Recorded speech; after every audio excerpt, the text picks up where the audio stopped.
Bueno, continuamos entonces con el plan de redención de 7000 años, que es la línea de tiempo, ¿no? Y vamos a tratar de desarrollar todo esto. Es un estudio bastante extenso, entonces para tratar de que los videos no sean tan largos y al mismo tiempo para tratar de que no se haga mucho embrollo en cuanto a la cantidad de información, vamos a ir haciéndolos por capas. Yo ya a medida que avance el video les voy a ir explicando ¿por qué les aclaro esto desde un primer momento? Porque vamos a ver primero todos los 7000 años, centrándonos en una sola faceta, que es acomodar por medio de los pasajes bíblicos los tiempos, ¿no? Los tiempos, de dónde es que me sustento para decir que son 7000 años el plan de redención del Señor, ¿no? Este, Cuando terminemos todo eso, que seguramente llevará, tal vez no sé si lo haremos en un solo video o más, eh, cuando terminemos todo eso, vamos a ir a añadirle una capa más de información. Entonces, una vez que terminemos eso, vamos viendo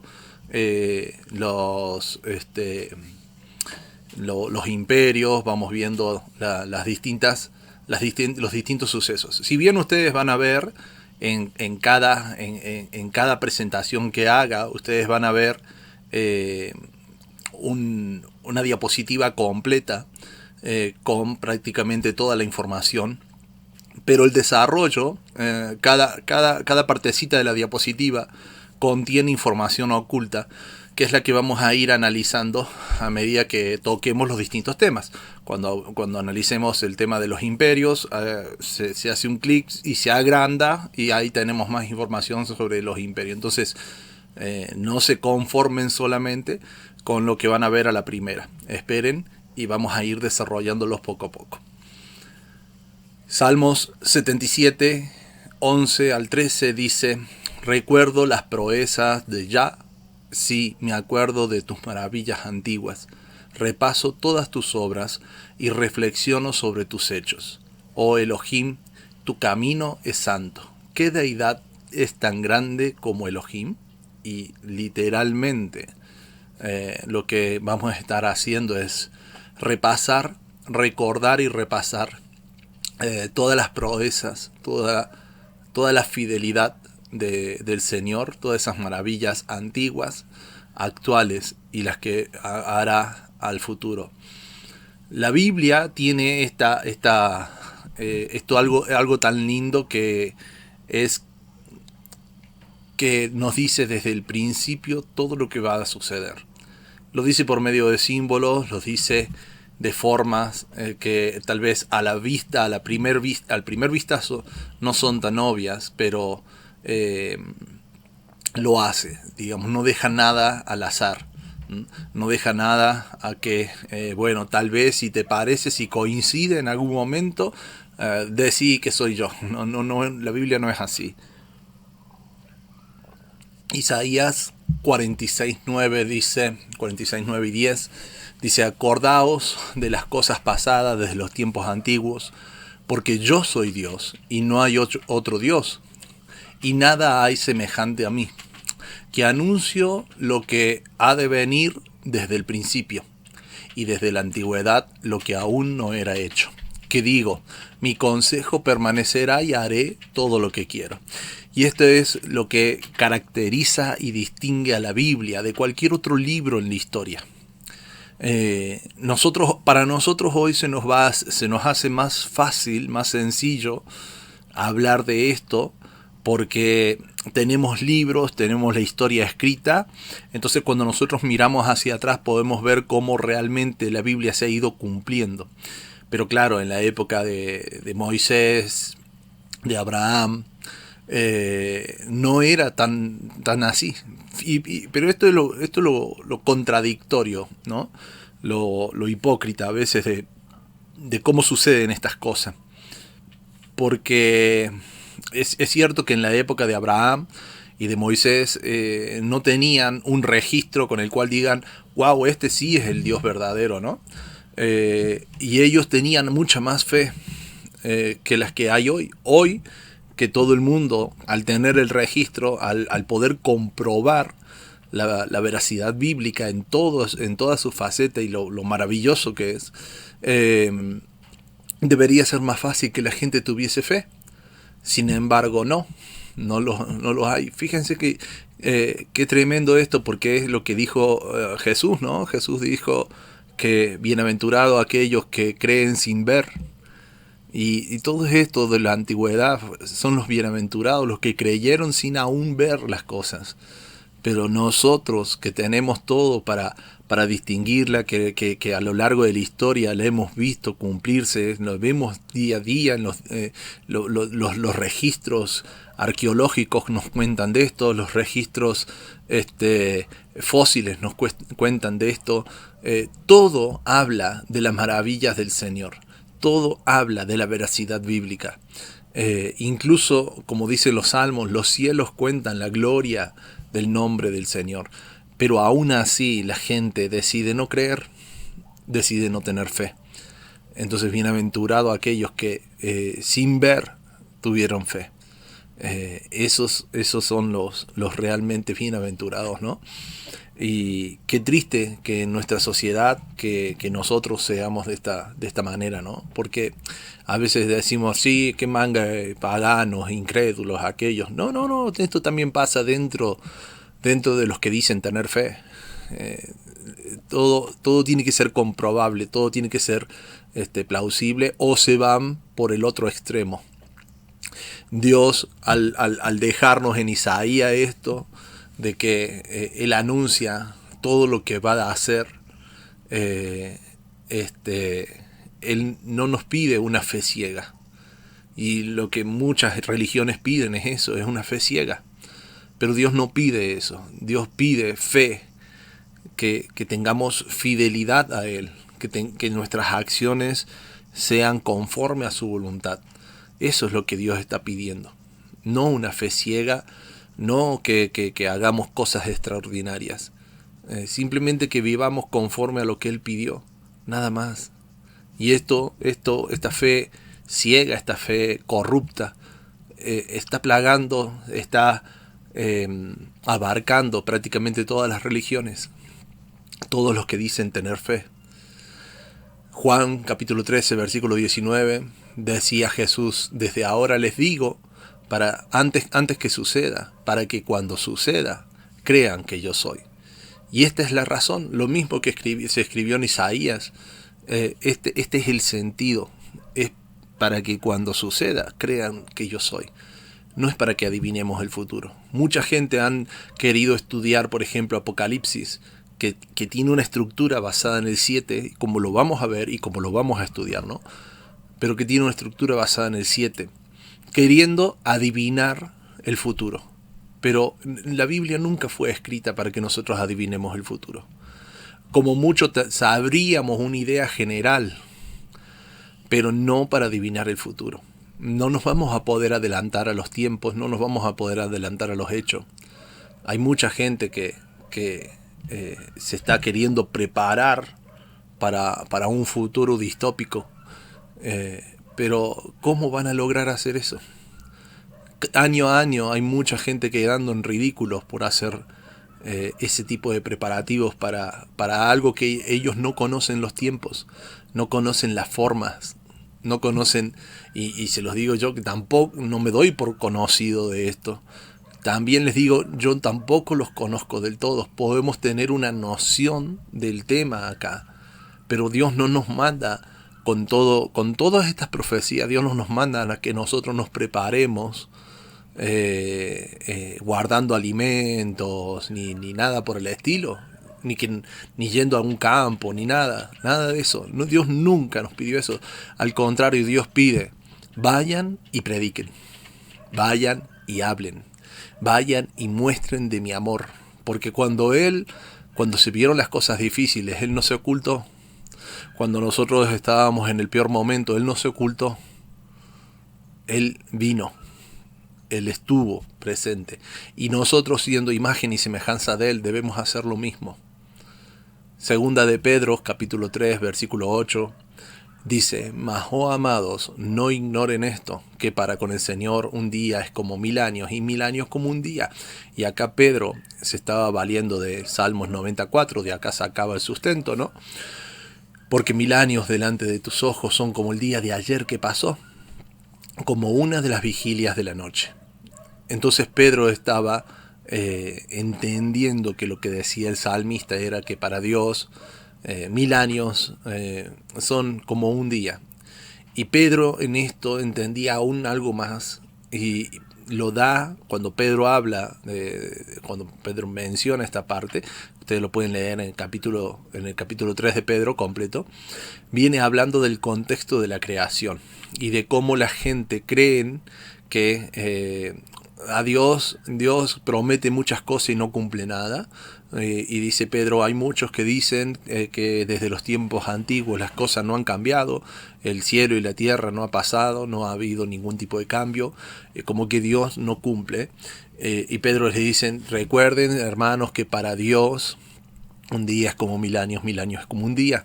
Dios no se tarda en cumplir lo que prometió, sino que lo hace en el tiempo señalado. Solo que ellos no lo conocen. Esa es la diferencia. Entonces, Pedro, hablando en el contexto de la creación, nos da a entender que lo que él menciona, que para Dios un día es como 1000 años, se refiere a los días de la creación. Y si los días de la creación son milenios, bueno, aquí han habido muchos que han tropezado con esto, porque muchos, cuando surge la teoría de la evolución, cuando surge esta teoría de la evolución, bueno, lo que va a confrontar de forma directa es la teoría creacionista que tenían en la época, y que entendían que la creación fue hecha en 7 días, literales, ¿no? Claro, cuando surge la teoría de la evolución, estos se ven confrontados con eso y buscan formas de adaptar la teoría creacionista a la evolución. Entonces ellos dicen, listo, acá en Pedro dice que fueron 7000 años y no 7 días. Y bueno, la teoría de la evolución, los teóricos de la evolución le responden y les dicen no, porque 7000 años no alcanzan para que esta teoría funcione. Y entonces ellos dijeron, fueron 7 periodos de 1000 años. Entonces, y Dios creó durante 1000 años, y hubo un espacio de tiempo, creó otros 1000 años, otro espacio de tiempo, y así como que llegaron a los millones de años que pretendía la teoría de la evolución. Pero ¿qué pasa con esto? Que en realidad los creacionistas se adaptaron a los que los evolucionistas les dijeron que era verdad, siendo que sigue siendo una teoría. Y una teoría sigue siendo la imaginación de alguien. Aunque me digan no, porque acá las pruebas, porque allá, las mismas pruebas avalan la teoría creacionista.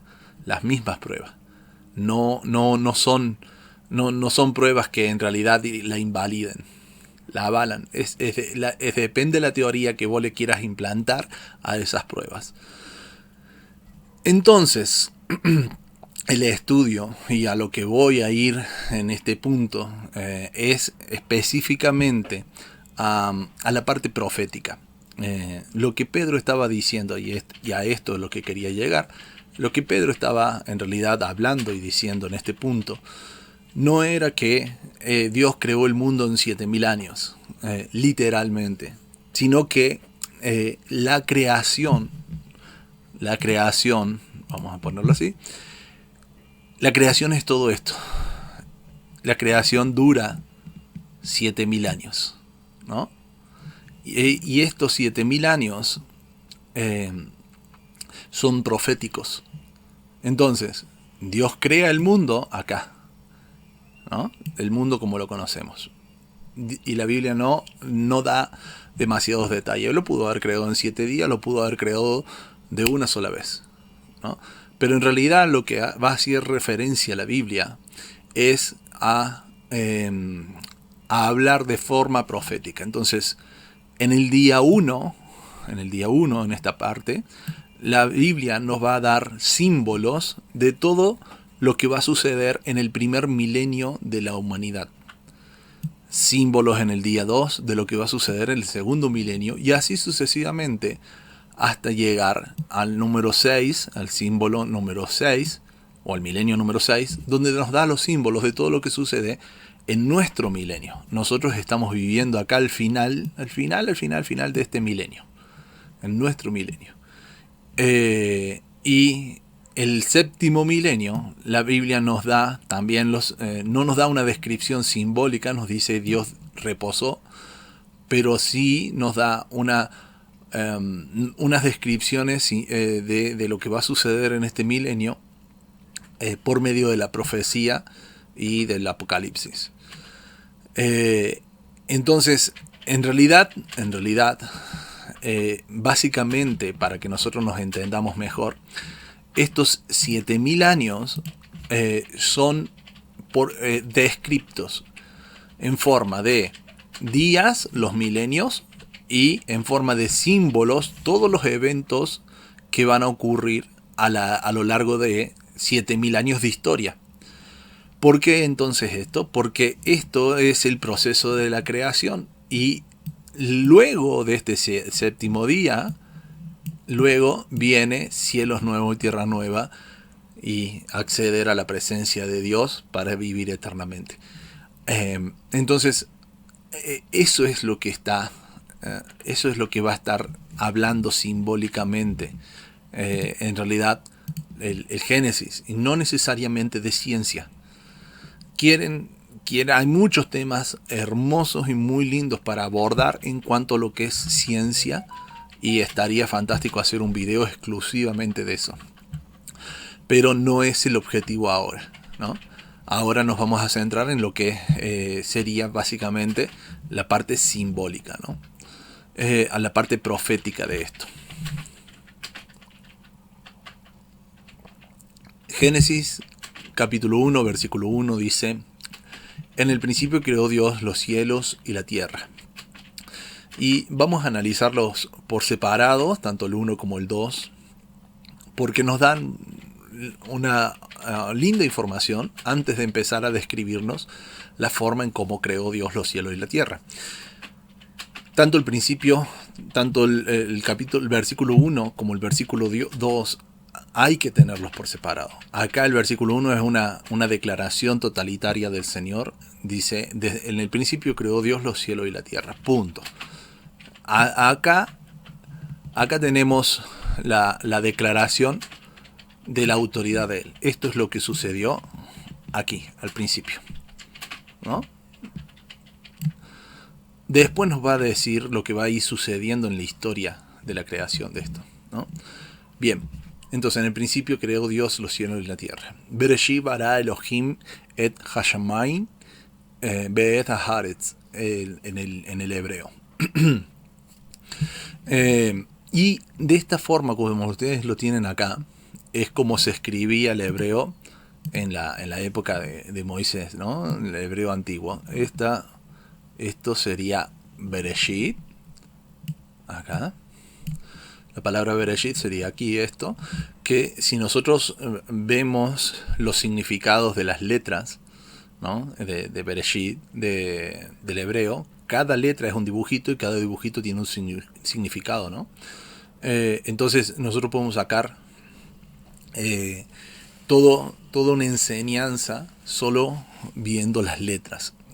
No me voy a centrar tanto en esto porque no es el objetivo el de ver el significado de las letras, pero sí les puedo decir que Dios en esto nos estaba hablando y nos estaba desde la primer frase nos estaba diciendo cuál era el evangelio que iba a guiar toda esta historia, ¿no? Bereshit en el principio, lo que era del primer momento. Fíjense, se dibuja con una casa, el dibujito que pertenece a una casa, una cabeza, que era el principio, era el Rosh, ¿no? Y la cabecita del buey, que hace referencia a Dios, o el líder, el jefe del hogar, ¿no? Entonces, el jefe, el más grande o el principal de la casa, tenemos la Shin, que son como los dos diantitos, que habla de destrucción, que habla de, también muchos entienden que representa la menorá, la diestra de poder, y la Tab, que es una cruz, como ustedes están viendo acá. Entonces, el líder, el jefe del hogar, destruido, es quebrantado, y quebrantada su diestra en la cruz por la casa, ¿no? Tal cual lo podríamos decir del Evangelio. De acá es que Pablo dice que él fue el cordero inmolado desde el principio de la creación, ¿no?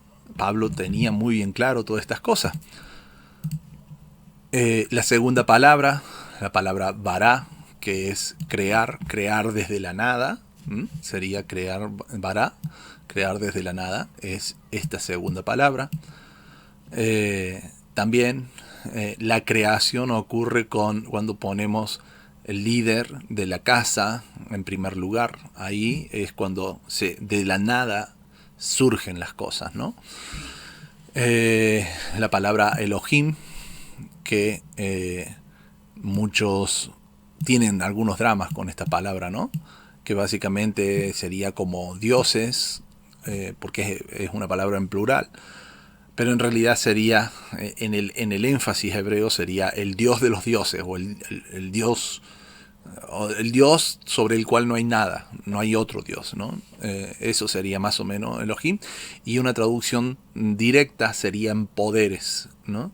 Entonces, una traducción más correcta, más que dioses, sería poderes. Eso sería Elohim. Y entonces tenemos la cabeza, el líder, es la Lamed, que es la vara del pastor. El líder pastorea. Esta es ay, se me fue el nombre. La Ajin. La Ajin, la Hei, la Yud y la Mem. El líder que pastorea y es exaltado por la diestra en las naciones, en las aguas, ¿no? Eso es Elohim. Eso es Elohim. Y acá tenemos una palabra que sería esta, la Ed. Esta palabra es una palabra que conecta los verbos, pero no tiene traducción en el español. Y lo lindo de esta palabra es que acá tenemos la primera letra del alefato, y en este lado es la última letra, que es la letra que representa a Dios y la letra que representa la cruz, el sacrificio. Entonces Dios siendo sacrificado, ¿no? Es el Mesías dándose en sacrificio. Eso es la Ed, y es justo la cuarta palabra. ¿Por qué digo esto? Porque justo en este cuarto milenio es cuando viene el Mesías a morir en la cruz. Y justo es la cuarta palabra de la primera frase, ¿no? Es fantástico como Dios está en cada uno de los detalles, y detalles que vemos solo cuando lo estudiamos desde el hebreo, ¿no? Solo cuando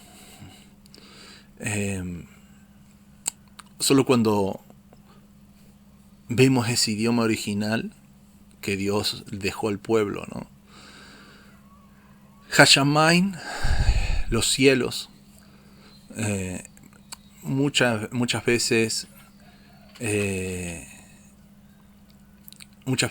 se ha debatido de qué es lo que Jesús quería decir cuando decía el reino de los cielos. se ha acercado, ¿no? Se os ha acercado, ¿no? Em, y claro, cuando hablamos de eso, del reino de los cielos, muchas veces se nos hace una idea mística de que estamos en las nubes o cosas por el estilo, ¿no? Y no necesariamente es lo que refleja la palabra, ¿no?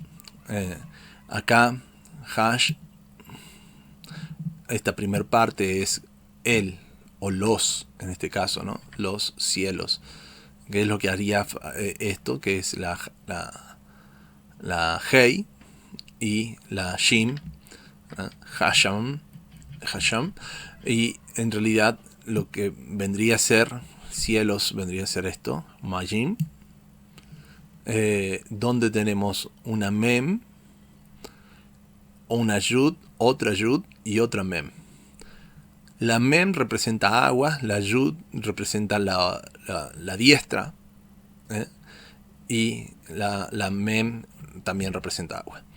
Bien, acá tenemos entonces, vamos a borrar acá. Entonces, acá tenemos la M, la Yud que hace de Y, la I latina y la M nuevamente. Acá está mal escrito, tendría que ser una M, Maim. ¿Por qué esto? Si ustedes se dan cuenta, gráficamente tenemos dos aguas separadas por un espacio que lo hace las diestras, y como vamos a ver en los siguientes versículos de Génesis, cuando Dios separa las aguas, dice que a la expansión de las aguas la llamó cielos, ¿no? Entonces tenía Dios separada aguas por debajo, aguas por encima, y acá esta expansión la llamó cielos. Ahí en esta expansión es que en este gráfico estaría la Yud. ¿Cuál es la Yud? Es el Mesías. Y justamente fíjense que acá en este gráfico hay dos Yud, como si hubiesen dos Mesías. Cuando Dios hace el pacto con Abraham, Dios hace que pasen, en Génesis capítulo 15, hace que pasen el humo y el fuego por donde estaban los animales cortados. Y eso es lo que pacta con Abraham. Ese humo y ese fuego eran lo que acompañaron al pueblo en el desierto. Eran dos cosas, ¿no? Eran el Mesías y el Espíritu Santo, por así decirlo, que cumplían la misma función. Después el Mesías vino y murió y resucitó y deja la presencia del Padre, que es el Espíritu Santo, para que nos guíe, ¿no? Entonces estas dos Yud hacen referencia a todo ese accionar que hubo después a lo largo de la historia, ¿no? Eso es el reino de los cielos. El reino de los cielos se les ha acercado, se nos permite, se nos acerca la presencia del Señor. Eso es el reino de los cielos. Y las dos aguas habla de las dos casas de Israel, que van a hacer la representación de todas las naciones, de las 70 naciones para el mundo. Una de las aguas, en realidad las dos aguas, pero una, para la época de Jesús, es la casa de Israel, que fue dispersa, llevada a todas las naciones. Y la otra, que eran los judíos, en ese momento estaban ahí, pero después también fueron sacados de la tierra y llevados al resto de las naciones. Cada uno de ellos hablando del Evangelio, cada uno de ellos predicando y mostrando a las naciones el poder del Señor, ¿no? Entonces, ahí nosotros en realidad con el reino de los cielos vemos el accionar del Señor para cumplir y llevar su palabra a todas las naciones, ¿no? Eso es el reino de los cielos, lo que está escrito en la palabra del Señor. Y es, accedemos a ese reino de los cielos después del sacrificio. Tal cual como lo describe la historia, ¿no? Después del sacrificio, este reino de los cielos y la búsqueda de las tribus perdidas empieza aquí en el día 5, y de hecho Jesús lo dijo, ¿no? Yo no he venido sino por las tribus perdidas de la casa de Israel. Entonces Dios creó los cielos y la tierra. Hablando de la tierra, ve a Haaretz, que tierra vendría a ser esta partecita, Haaretz, y Beet, y la tierra, ¿no? Beet Haaretz, hablando también del sacrificio, el sacrificio del Señor para este día, y la creación, la tierra espera la manifestación de los hijos de Dios, ¿no? Y en esa manifestación de la tierra es la exaltación, la Hei, la exaltación del líder, el primero, el poderoso, ¿no? Con la cabeza. Y este es Tzadik. Este es otra T, otra forma de T. Acá teníamos la Tap. Este es Tzadik, que representa a un hombrecito postrado. Entonces las naciones postrándose y exaltando al líder, al primero, al más importante, ¿no? Eso ocurre en el séptimo milenio. Entonces, desde el primer momento Dios está haciendo una declaración contundente sobre todo lo que va a hacer en la historia, desde el primer verso que escribe. Y eso es lo maravilloso del hebreo. Como les digo, estoy haciendo algo muy rapidito, porque no me quiero centrar solo en esto, solamente lo pongo al inicio para poder mostrarles cómo funciona esto. Y después en algún otro momento vamos a ir hablando un poquito más sobre todas las palabras y todas las letras, perdón, y sus significados, pero no ahora. Ahora lo que vamos a ir viendo, vamos a empezar a tratar de desarrollar toda la idea de lo de la línea de tiempo. Antes de entrar en la parte cronológica, veamos Génesis. Recién vimos 1.1, ahora el 1.2, donde dice: y la tierra estaba desordenada y vacía, y las tinieblas estaban sobre la faz del abismo, y el Espíritu de Dios se movía sobre la faz de las aguas. Entonces vimos en el primer versículo, que Dios hace una declaración contundente, donde Él dice: yo soy quien creó todo, punto. No te importa cómo. En cierta forma fue así. No te importa cómo, yo creé todo. Y eso es lo que nosotros entendemos y creemos. Si los hizo evolucionar, no le quita el poder a Dios. Pero la intención de la explicación de la evolución ya la vamos a tocar nuevamente cuando empecemos a hablar de mitología, y se van a sorprender de que en realidad Darwin no descubrió nada nuevo. Darwin en realidad lo que continuó era una idea mitológica y la disfrazó de ciencia, y hasta el día de hoy sigue siendo simplemente una idea, una teoría y nada más. Entonces el problema viene principalmente ahí, con este tema, ¿no? Bien.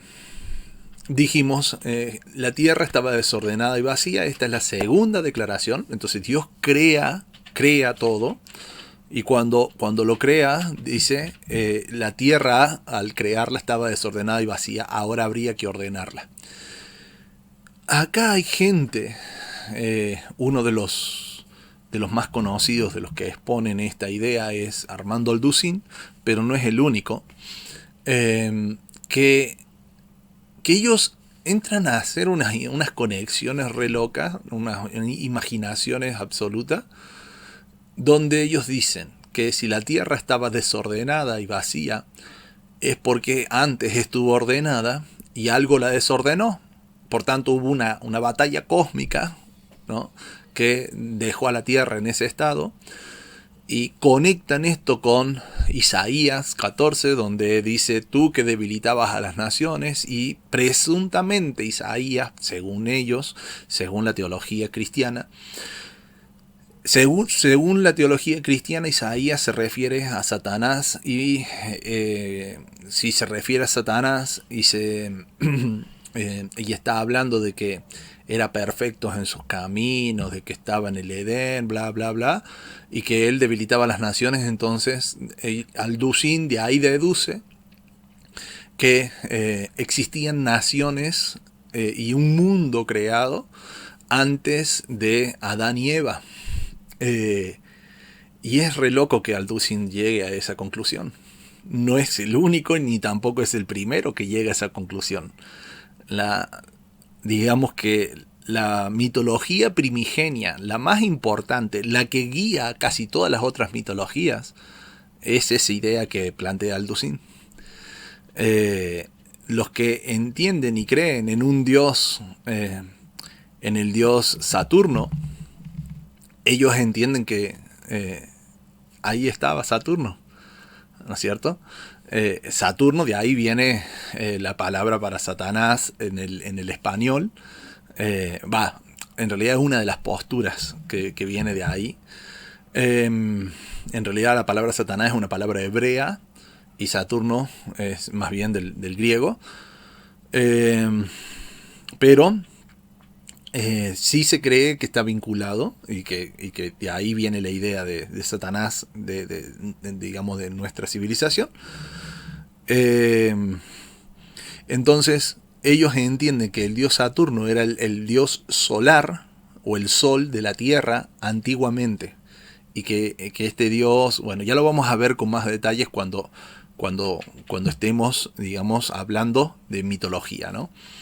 Pero es que este dios reinaba antiguamente hasta que después fue reemplazado por el sol que nosotros vemos hoy. Entonces las sociedades ocultas se permanecen en rituales y adoración a este dios Saturno. Entonces, básicamente, o sea, esto ahora tal vez no les quede tan conectado.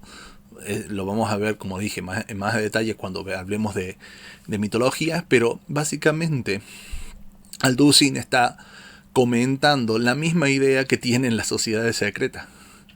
Ellos entienden que había una deidad antigua que reinaba sobre naciones y a la cual se le quitó esa posibilidad.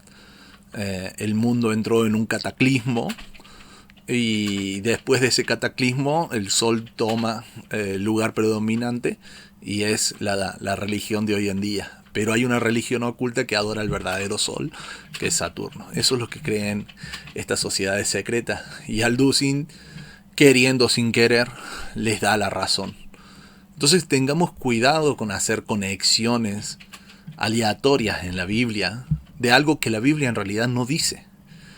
Y en esto tendríamos que ir y hablar específicamente, y lo vamos a hacer, de Isaías 14, de Ezequiel, todos los versículos que se le atribuyen a Satanás, para poder entender realmente cómo es que esto funcionó y cuál era el pensamiento bíblico de la época.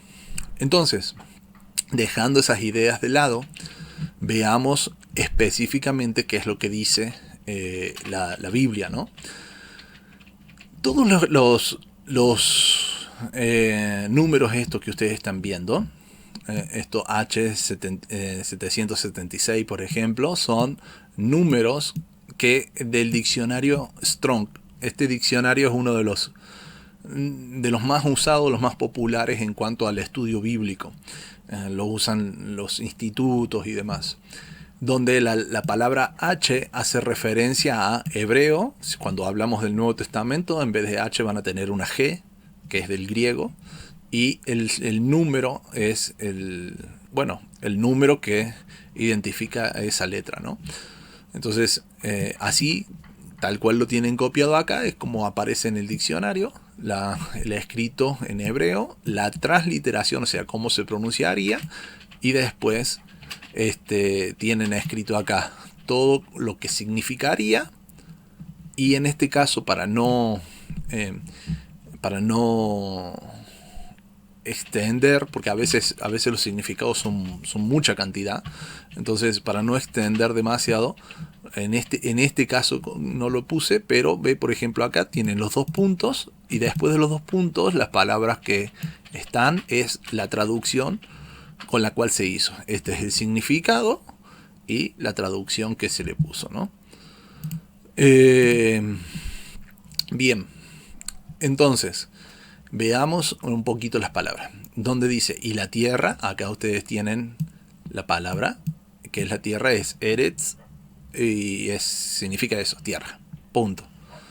Estaba, bueno, acá yo no les voy poniendo igual palabra por palabra para que ustedes puedan corroborarlo solamente, no es porque sean relevantes estaban, viene del verbo hayá, que es existir, llegar a ser. Este verbo hayá es el que va a formar, si nosotros por ejemplo a este hayá le sacan una letra, ahí queda ya, que es la letra que representa el nombre de Dios en los salmos, ya, ¿no?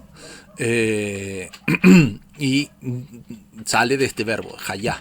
Y el nombre del Señor, Yud Hei Vav Hei, también se construye a partir de este verbo, el que es, el que existe, digamos, el que siempre existió.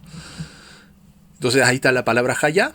Entonces la tierra existió, llegó a existir, llegó a existir, a crearse, ¿no? Existir, a tener lugar. Vieron que ahí no dice necesariamente estaba, sino que llegó a existir, llegó a estar, por así decirlo, ¿no? Llegó a existir y en esta condición, llegó a existir en esta condición, y acá es donde entra una de las palabras que por ahí se malentiende, la palabra tohu. Y el hebreo tiene esta particularidad, que es lo que le llaman hebraísmos, donde utiliza palabras de pronunciaciones similares, pero que tal vez no tienen el mismo significado, pero sí pronunciaciones similares para hacer una especie de prosa, de verso, ¿no? Entonces, tohu bohu, ¿no? Hace una pronunciación similar y hace como un verso armadito ahí, y tiene estas particularidades del hebreo, estas cosas, como después también vamos a poder ver que tiene, digamos, como nosotros tenemos frases y dichos, el hebreo también lo tiene, que eso también lo vamos a tener que analizar para poder entender. Entonces la palabra desordenada es la palabra tohu, del hebreo tohu, y viene de una raíz que ya no se usa, pero que significa dejar desolado, desolación de superficie, pero en el sentido de desierto, desértico, algo que está o sea, sin nada creado todavía, no desordenado como que algo existió antes. Y fíjense la diferencia, ¿no?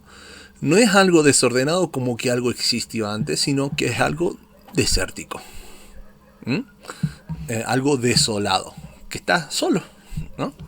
Que todavía no empezó a crearse, básicamente. La tierra, Dios creó la tierra y todavía no había empezado a crear el resto de las cosas. Eso es lo que estaría diciendo la palabra tohu. Y la siguiente palabra, tohu bohu, generalmente cuando hay este juego de palabras, es porque están correlacionadas en lo que es, en el mensaje que se quiere transmitir. Entonces, la siguiente palabra es bohu, que también de una raíz que no se usa, que significa estar vacío, superficialmente, como si fuese en ruina indistinguible, vacuidad, vacío, era vacuo, ¿no? Entonces estaba era un desierto vacío. Básicamente eso es lo que está diciendo. Era un desierto vacío. No era las ruinas de una civilización, sino un desierto vacío. Eso es sumamente distinto. Básicamente Dios crea. Lo que nos está diciendo acá es que Dios creó la tierra y era una hoja en blanco, ¿no? Eso sería en realidad lo que estaba diciendo. Era una hoja en blanco, ¿no? Y después dice, y las tinieblas estaban sobre la faz del abismo. Bien, la siguiente palabra es Hoshek. Soy bastante malo para pronunciar otro idioma. Que en realidad cuando habla de tinieblas, claro, cuando nosotros decimos tinieblas en nuestra mente, hace referencia a algo malo. Pero tinieblas es oscuridad, la noche son tinieblas. En el pensamiento hebreo, la noche es tiniebla y no necesariamente es algo malo. Puede referirse, puede simbolizar a algo malo también, sí. Porque en la noche es cuando los ladrones intentan hacer sus fechorías para que no los descubran. Es cuando las cosas malas van a ocurrir, cuando los depredadores salen a cazar, etcétera, ¿no? Entonces, en ese sentido, se asocia con cosas malas, pero no necesariamente es así, ¿no? Entonces, y la oscuridad de aquí, fíjense, la palabra en sí significa oscuridad. De acá se toma como tinieblas, de forma literal, porque las tinieblas es eso, es oscuridad, y figurativamente se va a tomar como miseria, destrucción, muerte, ignorancia, y fíjense en esto, es algo muy particular, porque después la Biblia utiliza, en el mismo Isaías, por ejemplo, dice, a la ley y al testimonio, si no dijeran conforme a esto, no les ha amanecido. Si no les amaneció es porque se mantienen en tinieblas, todavía están en la noche, y por tanto hace referencia a ignorancia, ¿no? Esa ignorancia les va a traer tristeza, los va a conducir a la maldad y por tanto a la muerte, porque si se mantienen en el pecado, ¿no?, la muerte, destrucción y miseria. Entonces todo está correlacionado en eso, ¿no? A eso es a lo que hace referencia, no necesariamente algo místico. Nosotros tenemos esa tendencia a hacer todo místico. Y la Biblia acá no estaba diciendo eso. Estaba diciendo que todavía Dios no había revelado su palabra. Todavía Dios no había iluminado el mundo. Todavía Dios tenía la hoja en blanco, ¿no? Las tinieblas estaban sobre la faz del abismo. Entonces, después de la palabra tiniebla, y ustedes lo pueden ir siguiendo ahí por los numeritos, es la palabra al, que significa encima, por sobre, arriba, ¿no?, o en contra. Y sobre la faz, la palabra de ahí, bueno, la palabra sobre es la palabra al, la palabra la es la palabra lifnai, que significa, perdón, a ver, sí, la palabra lifnai, que significa a o por, bueno, la palabra la está bien traducida ahí básicamente, y la palabra panim, que es la faz, el rostro. Panim es rostro. Y si nosotros nos vamos a las traducciones, acá acá tienen de la palabra panim, este es el número que hemos sacado. Y perdón, estaríamos, acá está. La palabra panim, que es la que sigue a esta, lifnai. Ahí tenemos la palabra lifnai, sobre la faz del abismo. Que me olvidé de colocar la palabra esta. Tiene que estar ahí, la faz, ¿no?, el rostro. Y panim en las traducciones aramaicas, en el Targum, hace referencia a al Mesías, hace referencia a que aquel que es el rostro, la imagen visible del Señor, porque panim es eso, panim es rostro, ¿no? Es la cara, ¿no? Entonces las tinieblas estaban sobre, o sea, dándole las caras al Señor. Dios le estaba mirando, ¿no? Y del abismo, dice, de cara al abismo. Y la palabra usada para abismo está aquí, 84:15, que es la palabra tejón, que significaría abismo, como una masa de agua que sube. O sea, recuerden después en la creación que Dios reordena todo esto, específicamente lo profundo, el mar o la provisión de aguas subterráneas. Esto va a jugar un papel fundamental después en la creación. Así que no necesariamente cuando dice abismo está hablando de algo místico y oculto, y ocultismo ni nada por el estilo, ¿no? Sino está hablando justamente que Dios estaba mirando que necesitaba llenar todo ese abismo, ¿no? Todo eso que estaba vacío. Y dice, y el espíritu, que ahí en el espíritu es la palabra ruach, que es viento o aliento del Señor, la exhalación, en este caso de vida del Señor. El ruach de Elohim se movía, la palabra para movía es rakhab, que es empollar o estar tranquilo. Se han puesto por implicación temblar. Fíjense que la contradicción a veces en las traducciones, ¿no? Porque la palabra esta hace referencia como a una gallina que empolla. Esa gallina no está bailando por encima del agua, está quieta, ¿no? El Espíritu de Dios yacía, estaba, había como por ejemplificarlo, como una pequeña brisa que iba y venía, ¿no? Como si fuese el oleaje de las aguas, ¿no? Se movía sobre las aguas, ¿no?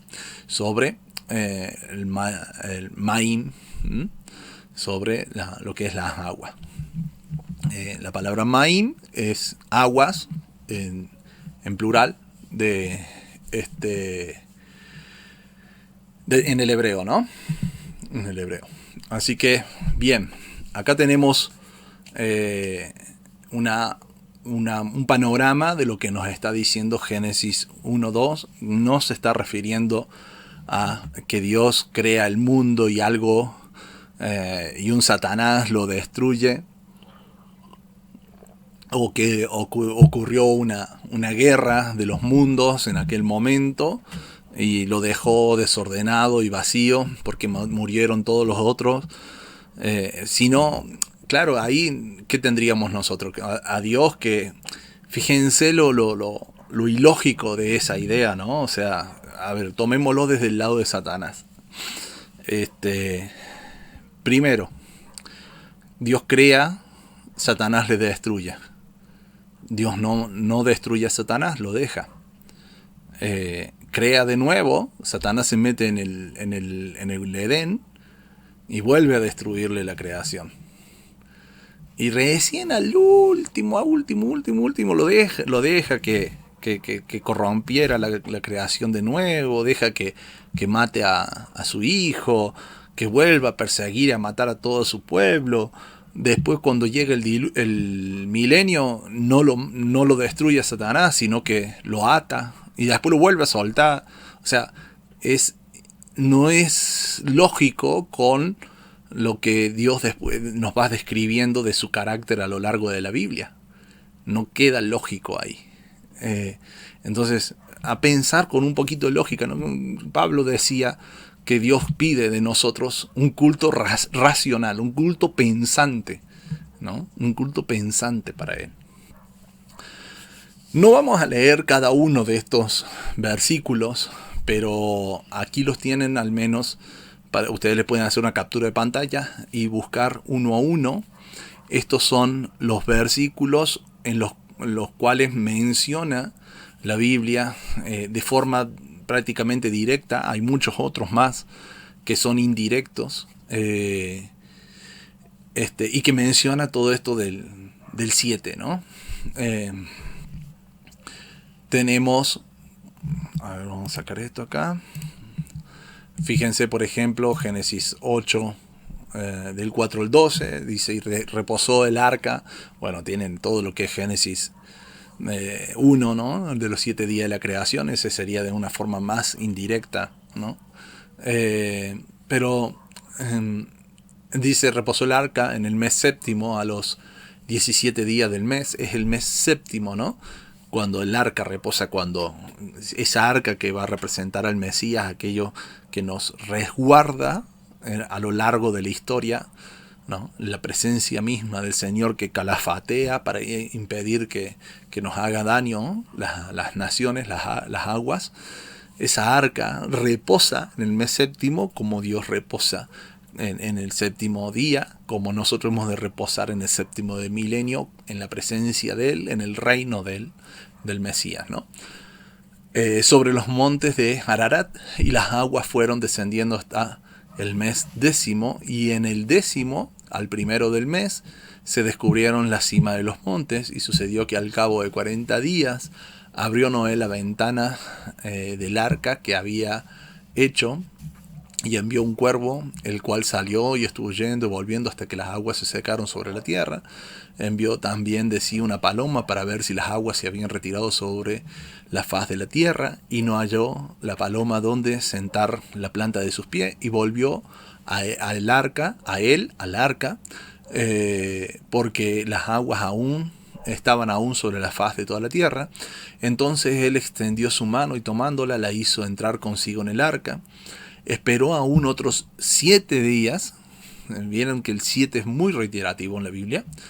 Y volvió a enviar la paloma fuera del arca. Y la paloma volvió a él a la hora de la tarde. Y aquí que traía una hoja de olivo, justamente de olivo, en el pico. Y entendió Noé que las aguas se habían retirado de sobre la tierra. Y esperó aún otros 7 días. Y envió la paloma, la cual no volvió ya más a él. Y ustedes dirán, ¿para qué Noé hizo esto? Si podría haberse asomado y veía cómo estaba todo, ¿no? Veía si había agua, si no había agua. Pero es que el relato en realidad está hablando de algo mucho mayor a la historia misma de Noé, o a la parte lógica de Noé. Está hablando de toda esta parte profética, ¿no? Y de acá podrían sacar muchos otros simbolismos, ¿no? ¿Por qué dos veces nos menciona el 7? Es en el séptimo mes, que es cuando tenemos las últimas fiestas. Después nos habla de un mes, de un décimo. El décimo es muy importante en la profecía, lo mismo que los 40 días. Tiene mucho simbolismo. Lo que vamos a rescatar en realidad van a ser del número 7. Fíjense cuando, no sé, Éxodo 23, 6 años trabajarás tu tierra y recogerás tu cosecha, mas el séptimo año la dejarás libre para que coman los pobres de tu pueblo, y de lo que quedare comerán las bestias del campo. Así harás con tu viña y con tu olivar. El año sabático, ¿no? También va a estar hablando de todo esto del 7, ¿no? Y siempre tiene ese mismo refuerzo. En el séptimo se reposa, en el séptimo se da libertad. Por ejemplo, en el caso de los esclavos, ¿no? Se le daba la libertad en el séptimo año. Bueno, la ley habla muchísimo del séptimo, ¿no? Josué, por ejemplo, toda la congregación de los hijos de Israel se reunió en Shiloh y erigieron ahí el tabernáculo de reunión, después de que la tierra le fue sometida. Pero habían quedado de los hijos de Israel 7 tribus a las cuales no habían repartido su posesión. Y Josué dijo a los hijos de Israel: ¿hasta cuándo seréis negligentes para venir a poseer la tierra que os ha dado Jehová, Dios de vuestros padres? Señalad 3 varones de cada tribu para que yo los envíe, y que ellos se levanten y recorran la tierra y la describan conforme a sus heredades y vuelvan a mí. Y la dividirán en 7 partes, y Judá quedará en su territorio al sur, y los de la casa de José en el suyo al norte. Vosotros pues delinearéis la tierra en 7 partes y me traeréis la descripción aquí. Y yo os echaré suertes de aquí delante de Jehová vuestro Dios. Pero los levitas ninguna parte tienen entre vosotros, porque el sacerdocio de Jehová es la heredad de ellos. Gad también y Rubén. Y la media tribu de Manasés ya han recibido su heredad al otro lado del Jordán, al oriente, la cual le dio Moisés, siervo de Jehová.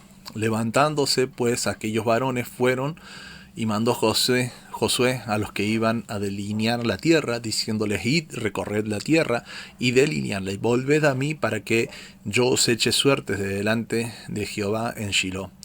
Fueron pues aquellos varones y recorrieron la tierra, delineándola por ciudades en 7 partes en un libro, y volvieron a Josué al campamento de Shiloh. Y Josué les echó suertes delante de Jehová en Shiloh, y allí repartió Josué la tierra de los hijos de Israel por sus porciones. Bien, lo importante del 7, bueno, y así sucesivamente tenemos 7 en todos estos pasajes, ¿no? En todos los pasajes. Ustedes los pueden explorar uno a uno, no los quiero aburrir leyéndolos todos. Pero se les van a ir haciendo, a medida que vayamos explorando toda la cronología bíblica y todos los eventos, se les van a ir haciendo cada vez más claros todos estos pasajes, el por qué son tan relevantes. Por tanto, después vamos a volver nuevamente a ellos y vamos a ir repasándolos poco a poco. Así será más evidente la conexión, ¿no? Bueno, comenzamos entonces con el día 1. Y por ahí, para no hacer tan largo el video, vamos a cortar acá y después continuamos en este día. Bien, que Dios los bendiga.